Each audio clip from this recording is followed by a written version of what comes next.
پروردگار عالم کا ارشاد گرامی ہے کہ مومنین میں سے کچھ مرد ایسے ہیں کہ جنہوں نے اللہ کے ساتھ کیے ہوئے اپنے عہد کو سچا کر دکھایا.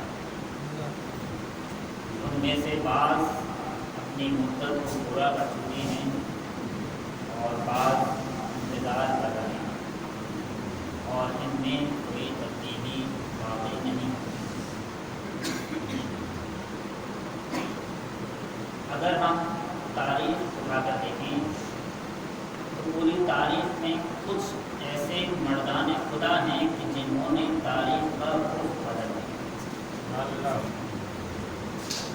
اور انہوں نے تاریخ میں ایک نام پیدا کیا. ان میں سے جو سب سے زیادہ مشہور نام ہے وہ ہے کربلا والوں. کربلا والوں نے تاریخ کے رخ کو موڑ دیا کہ جہاں تاریخ بہا کر لے کر جا رہی تھی سب کو ایک طرف، کربلا والوں نے اپنی محنتوں اور زحمتوں کے ذریعے سے تاریخ کو ایسا موڑا کہ مختلف جدید دعائیں مگر کوئی بھی حسینیت کا راستہ نہ.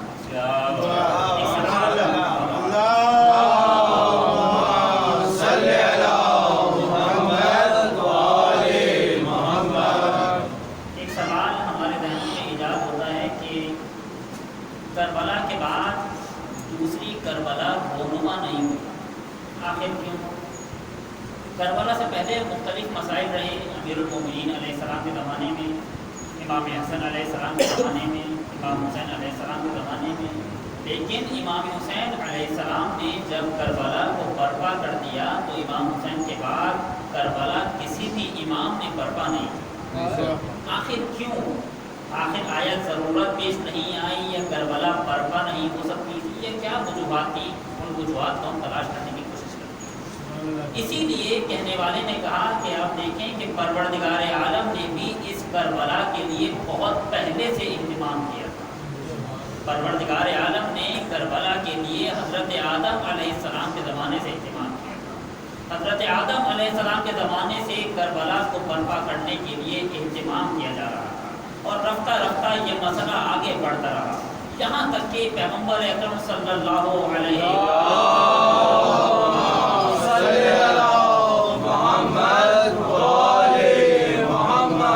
اور پیغمبر اکرم نے بھی اپنے زمانے میں کربلا برپا کرنے کی پوری کوشش کی.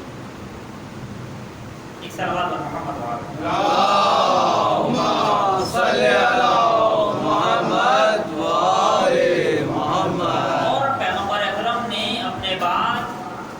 کربلا جو برپا ہونے والی ہے، پیغمبر اکرم نے کربلا کو پورا تیار کیا اور پیغمبر اکرم نے کربلا کو سجا دیا، یہاں تک کہ امیر المومنین علیہ السلام کا زمانہ آیا، امیر المومنین علیہ السلام نے بھی کربلا کو سجانے کے لیے اپنی ساری محنتیں پیش کر دی۔ اس کے بعد امام حسن علیہ السلام کا زمانہ آیا، امام حسن علیہ السلام نے بھی کربلا کو سجانے کے لیے اپنی ساری محنتیں پیش کر دی۔ یہ جو ہمارے سامنے کہا جاتا ہے کہ امام حسن علیہ السلام نے صلح کی اور امام حسن علیہ السلام کو اصحاب نہیں مل سکے، بات صحیح تھی، لیکن اگر امام حسن علیہ السلام وہ صلح نہ کرتے، اور صلح بے معنی جنگ بندی ہے، دوستی نہیں ہے۔ سبحان اللہ۔ ہمارے یہاں کہا جاتا ہے کہ امام حسن علیہ السلام نے حاکم شام سے صلح کر لی، یعنی دوستی کر لی، دوستی نہیں کی تھی، جنگ بندی کی تھی۔ کہ ہمارے یہاں فقہ میں ایک باب ہے، باب صلح، اور باب صلح جو فقہ میں پیش کیا جاتا ہے اس کے معنی کفار سے یا منافقوں سے ہاتھ ملا لینا نہیں ہے، بلکہ جنگ بند کر دینا ہے۔ ایک صلوات پر محمد اللہم صلی علی محمد وآل محمد۔ حسن علیہ السلام نے اگر صلح کی ہے اور جنگ بندی کی ہے، اور امام حسن علیہ السلام کے زمانے میں جو حالات پیش آئے ہیں، اگر امام حسن علیہ السلام صلح نہ کرتے تو امام حسین کو ویسے اصحاب نہ ملتے۔ سبحان اللہ۔ جو امام حسین علیہ السلام نے فرمایا ما رأیت اصحابا ابر و اوفا من اصحابی، کہ جیسے نیک اور وفا اصحاب مجھے ملے، ایسے نہ میرے بابا کو نہ ملے، نہ میرے نانا کو ملے، نہ میرے بھائی کو ملے، ایسے اصحاب کسی کو نہیں ملے جیسے اصحاب مجھے ملے۔ اگر پیغمبر کی محنتیں نہ ہوتی تو کربلا میں ایسے اصحاب نہ ملتے، اگر امیر المومنین کی محنتیں نہ ہوتی تو کربلا میں ایسے اصحاب نہ ملتے، اگر امام حسن کی محنتیں نہ ہوتی تو کربلا میں ایسے اصحاب نہ ملتے۔ کربلا کے اصحاب محصول محنتیں پیغمبر و علی و مصطفیٰ ہیں۔ ایک صلوات پر محمد و آلہ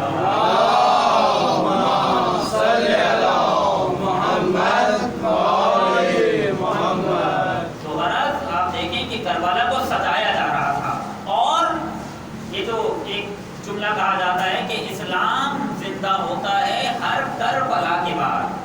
کہنے والے نے کہا کہ ہر کربلا سے مراد کیا ہے؟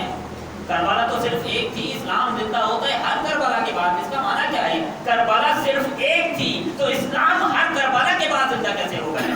تو جواب دینے والے نے جواب دیا کہ یہاں پر ہر کربلا نہیں ہے، در حقیقت یہ مصرع اس طرح تھا کہ اسلام زندہ ہوتا ہے ہر ذکر کربلا کے بعد۔ یعنی جہاں جہاں ذکر کربلا ہوگا وہاں وہاں حیات جائے گی، وہاں وہاں ایمان جائے گا، وہاں وہاں موت حیات سے بدل جائے گی۔ اور یہاں پر ضرورت شعری کی بنیاد پر ذکر کو حذف کر دیا گیا، اور اسلام زندہ ہوتا ہے ہر ذکر کربلا کے بعد سے۔ جب ذکر کو حذف کیا تو مصرع بنا اسلام زندہ ہوتا ہے ہر کربلا کے بعد، یعنی کربلا بس ایک ہے، اس کے بعد کوئی کربلا نہیں ہے، نہ اس سے پہلے کوئی کربلا ہے۔ یہ سوال ہم یاد کر رہے ہیں کہ نہ اس سے پہلے کوئی کربلا ہے نہ اس کے بعد کوئی کربلا ہے، یہ مسئلہ کیا ہے؟ اور پھر کہنے والے نے کہا کہ آپ دیکھیں پنجدت پاک علیہ السلام کے نام بدل بدل کر دوسرے اماموں میں آئے ہیں۔ اگر ان میں پہلے محمد ہیں تو ان میں پانچویں بھی محمد ہیں، اگر ان میں پہلے محمد ہیں تو ان میں نویں بھی محمد ہیں، اگر ان میں کوئی علی ہے تو چوتھے بھی علی ہیں، اگر ان میں کوئی علی ہے تو آٹھواں بھی علی ہے، اگر ان میں کوئی حسن ہے تو ان میں 11واں حسن ہے، مگر حسین تکرار نہیں ہوا۔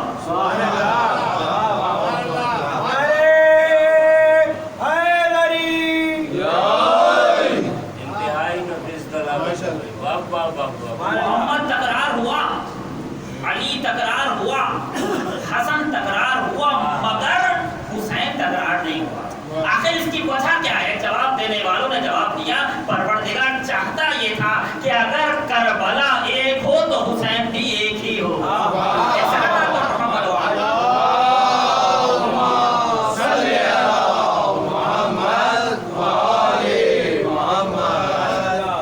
تو آخر دوسرے اماموں نے قیام کیوں نہیں کیا؟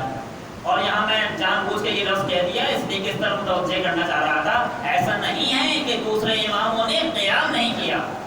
ہم یہ کہہ سکتے ہیں کہ دوسرے اماموں نے کربلا برپا نہیں کی، مگر یہ نہیں کہہ سکتے کہ دوسرے اماموں نے قیام نہیں کیا۔ ہر امام نے اپنے زمانے میں اپنی نوعیت کا خاص قیام کیا۔ امام حسن نے بھی ظلم کر کے حاکم شام سے دوستی کا ہاتھ نہیں ملایا بلکہ قیام کیا تھا، مگر ایک خاص قیام تھا، جنگ بندی کی تھی، قیام کیا تھا۔ میں بھی قیام کر رہا ہوں مگر خاص قیام کر رہا ہوں۔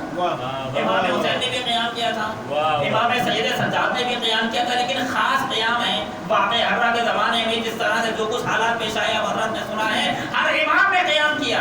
امام محمد باقر نے بھی قیام کیا، خاص قیام کہ جسے علمی قیام کہا جا سکتا ہے۔ قیام کیا؟ علم کو پھیلایا۔ اگر تم جہالت پھیلا رہے تھے، ہم علم پھیلا کر علم میں قیام کریں گے۔ امام محمد والے محمد بلند تر صلوات۔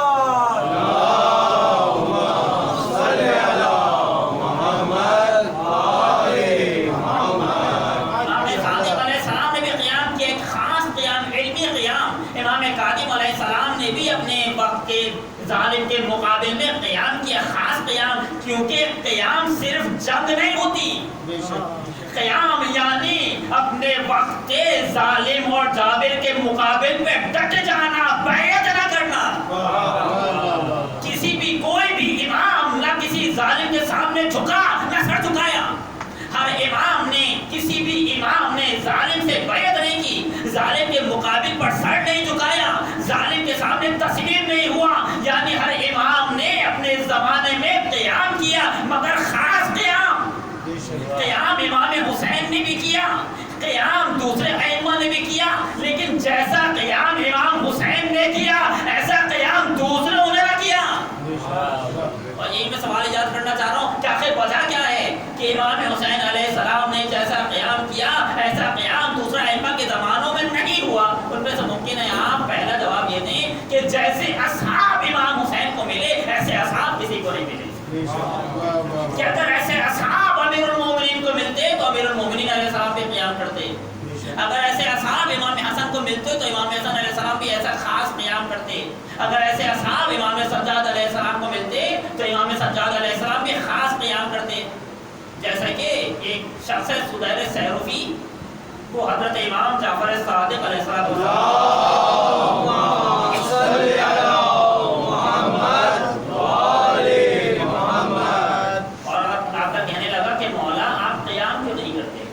امام نے فرمایا کہ ہمارے پاس اصحاب نہیں ہیں، اصحاب ہوتے تو قیام کرتے۔ اس نے پھر کہا کہ مولا ہر جگہ تو آپ کے چاہنے والے ہیں، وہاں دیکھیں وہاں دیکھیں وہاں دیکھیں۔ اور پھر امام علیہ السلام نے جب دیکھا کہ سامنے سے ایک بھیڑوں کا دلہ جا رہا ہے، اس کو دیکھ کر آواز دی کہ سدیر اگر اتنے اصحاب بھی ہوتے تو ہم قیام کرتے۔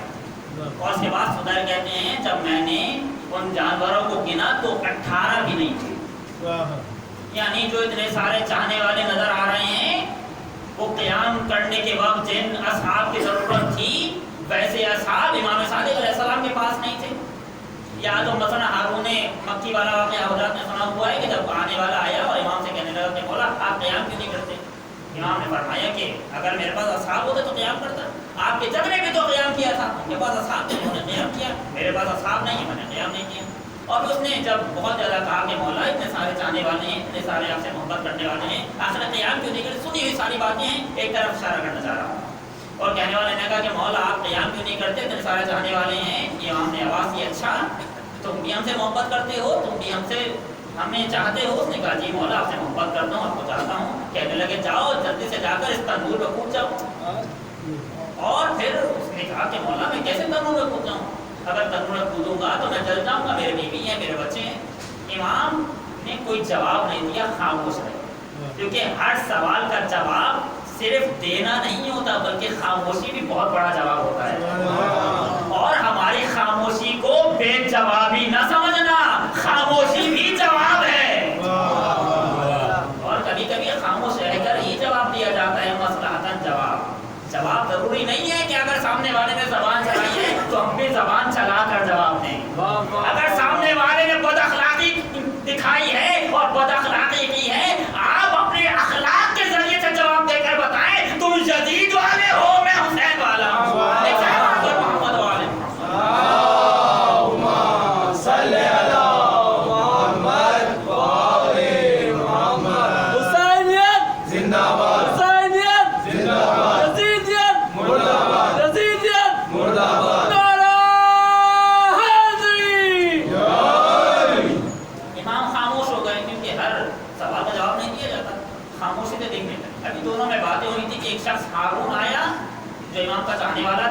جب مولا سلام، امام نے سلام کا جواب دیا اور فوراً جواب دینے کے بعد کہا ہارون جلدی سے جا کر تنور میں کود جاؤ۔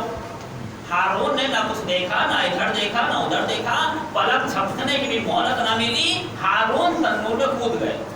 اور اب امام نے شخص سے کہا کہ جو بیٹھا ہوا تھا کہ جاؤ تنور کا ڈھکنا ڈھک دو۔ اس نے امام کا حکم ملنے پر تنور کا ڈھکنا تو ڈھک دیا، لیکن کبھی امام کے چہرے کو دیکھ رہا تھا اور کبھی اس تنور کو دیکھ رہا تھا، اور دل میں خیال آ رہا تھا کہ اب تو جل چکا ہوگا، اب تو بھن چکا ہوگا، اب تو راکھ ہو چکا ہوگا۔ جب تھوڑی بہت باتیں ہو گئی، امام نے دوبارہ باتیں شروع کی، اور جب تھوڑی بہت باتیں ہو گئی، امام نے تھوڑی دیر بعد کہا کہ جاؤ ذرا تنور کا ڈھکنا ہٹاؤ۔ اب تو اس نے تنور کا ڈھکنا ہٹایا، کیا دیکھا تنور میں بیٹھا بات دے رہا ہے، سب کو ہم کو تو رب الملائکہ فوراً نوازی مجھے بتاؤ اس جیسے اصحاب کتنے ہیں؟ ایک سلام پر محمد و آل محمد۔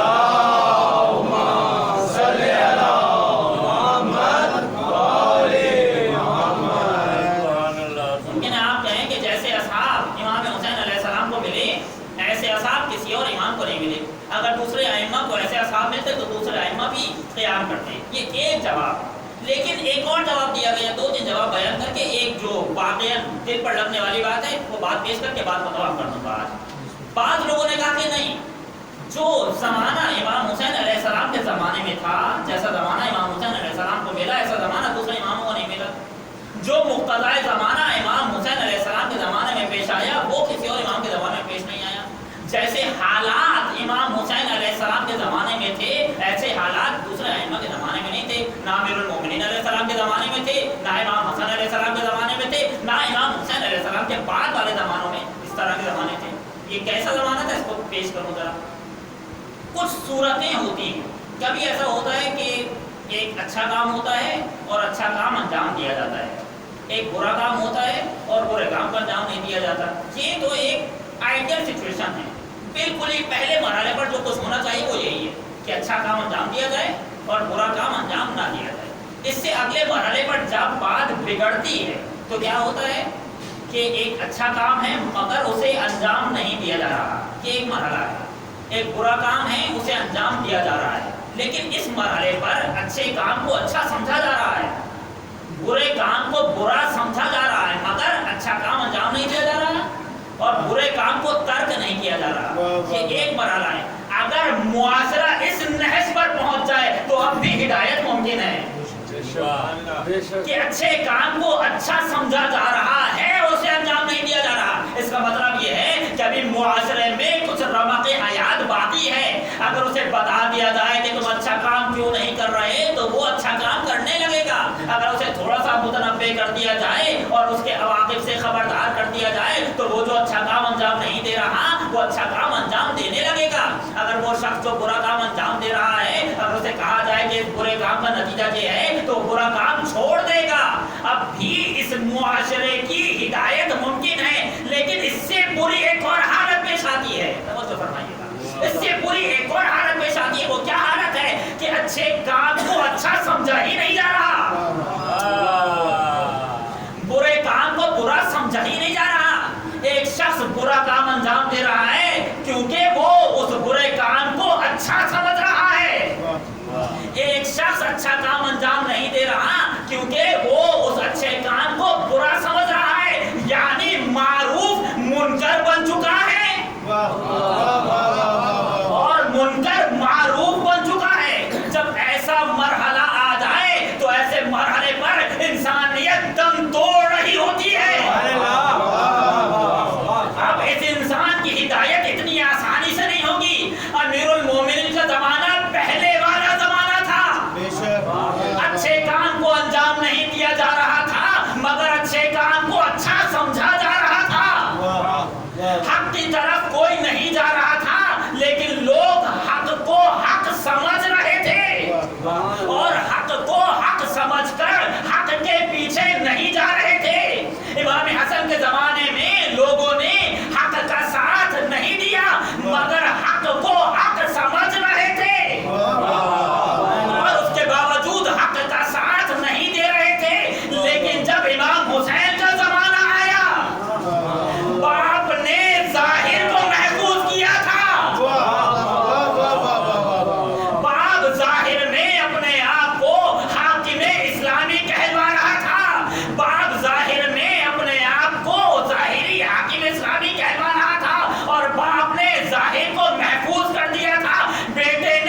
یزید ملعون کا شعر تھا کہ جو منبر رسول پہ پڑھتا تھا لعبت ہاشم بالملک فلا، باپ وحی کا حجروں میں جا کر مذاق تو اڑاتا تھا، باپ پیغمبر کا حجرے میں جا کر مذاق تو اڑاتا تھا، مگر لوگوں کے سامنے آ کر وحی کا انکار نہیں کر سکتا تھا، کیونکہ اگر وحی کا انکار کر دیا اور قرآن کا انکار کر دیا اور اگر لوگوں کا انکار کر دیا اور اگر خدا کا انکار کر دیا لوگوں کے سامنے، تو اسے حاکم اسلامی کون کہے گا؟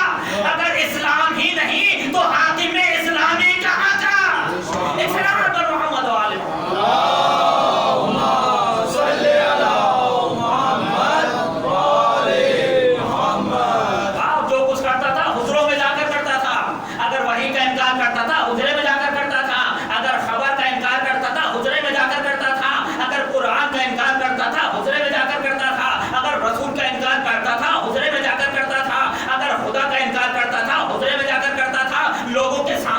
خدا کو بھی مانتا تھا، لوگوں کے سامنے رسول کو بھی مانتا تھا، لوگوں کے سامنے وحی کو بھی مانتا تھا، لوگوں کے سامنے قرآن کو بھی مانتا تھا، لوگوں کے سامنے خبر کو بھی مانتا تھا۔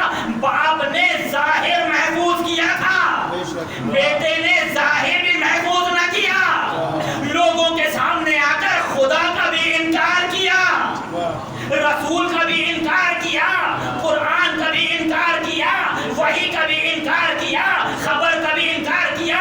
جب مسئلہ ایسے مرحلے پر آ گیا، اب جا کر امام حسین نے سر اٹھایا، دیکھو میں قرآن کو قرآن ہی رہنے دوں گا،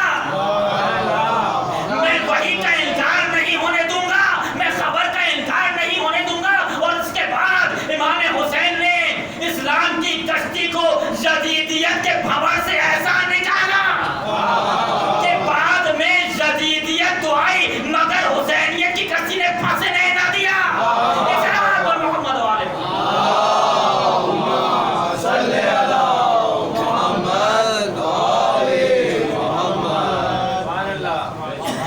دیکھا مسئلہ ایسا سنگین ہو گیا کہ حق کو حق نہیں سمجھا جا رہا، مسئلہ ایسا سنگین ہو گیا کہ باطل کو باطل نہیں سمجھا جا رہا، حق نے باطل کی جگہ لے لی، باطل نے حق کی جگہ لے لی، اور پھر امام حسین علیہ السلام نے اپنے آپ کو پیش کیا، اور ایسا پیش کیا کہ اس کے بعد یہ بات انشاءاللہ بعد میں بیان کروں گا، امام حسین کے زمانے تک بیعت کا تقاضا ہوا ہے۔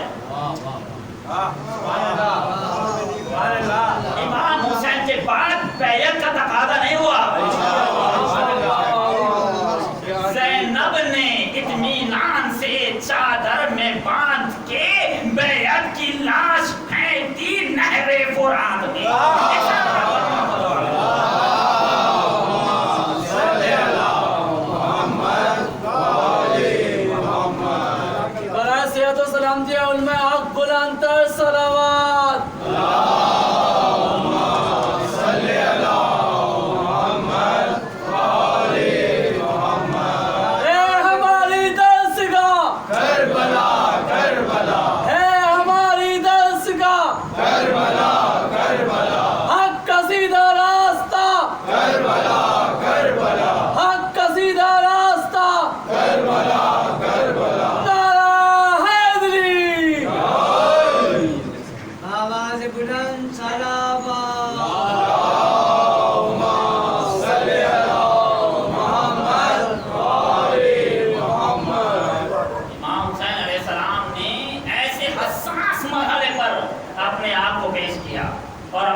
تم لوگ اسلام کا فاتحہ پڑھ دو، جس اسلام کا جدید جیسا حاکم ہو اس اسلام پر سلام۔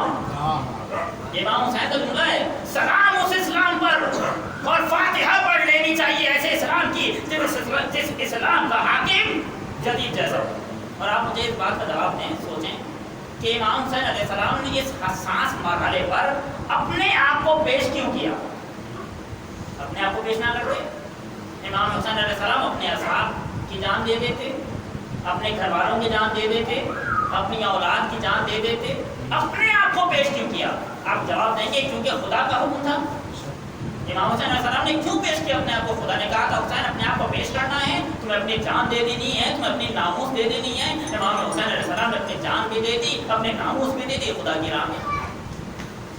وہ پروردگار جس نے امام حسین علیہ السلام کو حکم دیا تھا کہ حسین تمہیں جان دینی ہے، وہی پروردگار امام حسین کو یہ بھی حکم دے سکتا تھا کہ حسین تمہیں اصحاب کو شہید کرانا ہے، اپنے گھر والوں کو شہید کرانا ہے، مگر حسین تمہیں کچھ نہیں ہونا چاہیے۔ حسین کے یہاں زندگی موت کا مسئلہ نہیں ہے، مسئلہ حکم خدا کا ہے۔ خدا چاہے گا تو جیوں گا، خدا چاہے گا تو شہید ہو جاؤں گا۔ اس سے ملتا جلتا ایک اور سوال کروں، آپ مجھے بتائیں ہمارے 2 اماموں کو تلوار سے شہید کیا گیا اور باقی اماموں کو زہر سے شہید کیا گیا۔ امیر المومنین علیہ السلام اور امام حسین علیہ السلام، ان دونوں کو تلوار سے شہید کیا گیا اور باقی اماموں کو زہر سے شہید کیا گیا۔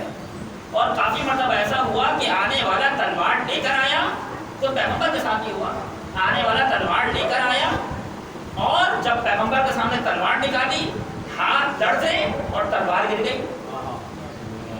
لانے والا زہر لے کر آیا، ہاتھ لرزے، زہر کا پیالہ گر گیا۔ ایک جگہ پر زہر پیش کیا گیا، ہاتھ لرزے، پیالہ گر گیا، اور دوسری جگہ پر انہیں شہید کر دیا گیا۔ انہوں نے کچھ نہیں کیا۔ دوسری جگہ پر انہوں نے خود اپنے ہاتھ سے زہر پیا، کیونکہ یہ ظاہر پر مکلف ہے، غیب پر مکلف نہیں ہے۔ بہرحال یہ جواب ہے، الگ میں اس پر بات چلی جائے گی، لیکن اس بات کا جواب نہیں۔ یہ کیا مرحلہ؟ ایک جگہ پر ہاتھ لرزے، زہر کا پیالہ گر گیا، اور دوسرے مرحلے پر اپنے ہاتھوں سے زہر پیا۔ یہ ہو کیا رہا ہے؟ ایک جگہ پر تلوار لے کر آیا، ہاتھوں میں لرز آیا، تلوار گر گئی۔ دوسری جگہ پر تلوار سے شہید کر دیا گیا۔ نہ خدا نے روکا، نہ انہوں نے اپنا اعجاز دکھایا۔ یہ ہو کیا رہا تھا؟ اس کا سیدھا سا جواب یہ ہے کہ جہاں پر جان بچانے سے اسلام بچ رہا تھا، وہاں پر جان بچا کر اسلام کو بچایا۔ جہاں پر جان دینے سے اسلام بچ رہا تھا، وہاں پر جان دے کر اسلام کو بچایا۔ امام حسن نے جان بچا کر اسلام کو بچایا، امام حسین نے جان دے کر اسلام کو بچایا۔ ایک صلوات پر محمد و آلہ محمد۔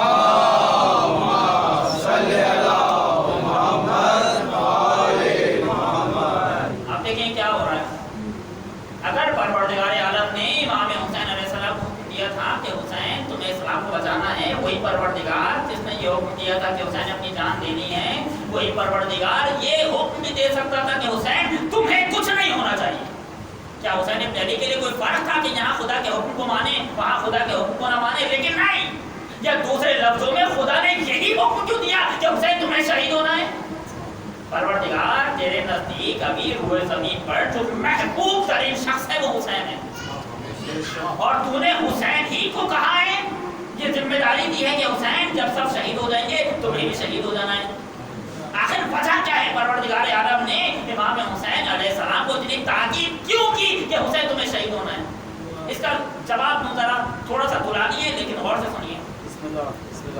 اسلام نے کچھ مطہرات قرار دیے ہیں اور کچھ نجاسات قرار دیے ہیں۔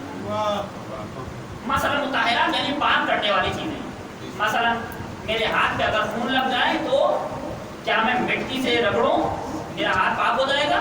آپ کہیں گے جی نہیں، اس خون کے لیے جو ہاتھ پر لگا ہے خاص مطہر ہے، کیا ہے؟ پانی۔ جب تک پانی سے یہ خون پاک نہ کروں میرا ہاتھ پاک نہیں ہوگا۔ لیکن اگر میرے گھر کی چھت نجس ہو جائے اب کیا ہوگا؟ تب پانی، اگر باہر اپنے خاص شرائط کے ساتھ، میں فقہی بحثوں میں نہیں جانا چاہ رہا، یہاں پر ضروری نہیں ہے کہ پانی بہایا جائے، بلکہ سورج بھی چھت کو پاک کر دے گا۔ یعنی سورج بھی مطہر ہے، خاص مطہر جو خاص چیز کے لیے ہے۔ اگر زمین پر چلنے سے پاؤں پر نجاست لگ جائے تو زمین پر، پاک زمین پر چلنے سے کچھ قدم چلنے کے بعد پاؤں کی نجاست دور ہو جائے گی، پاؤں پاک ہو جائے گا۔ یعنی ہر چیز کا خاص مطہر ہے۔ اگر نجس جانور کو پاک کرنا ہے 1000 مرتبہ دریا میں ڈالیے، باہر لے کر آئیے، مگر وہ پاک نہیں ہوگا۔ توجہ فرمائیے گا، آپ کا ہاتھ تو نجس ہو جائے گا مگر وہ جانور پاک نہیں ہوگا۔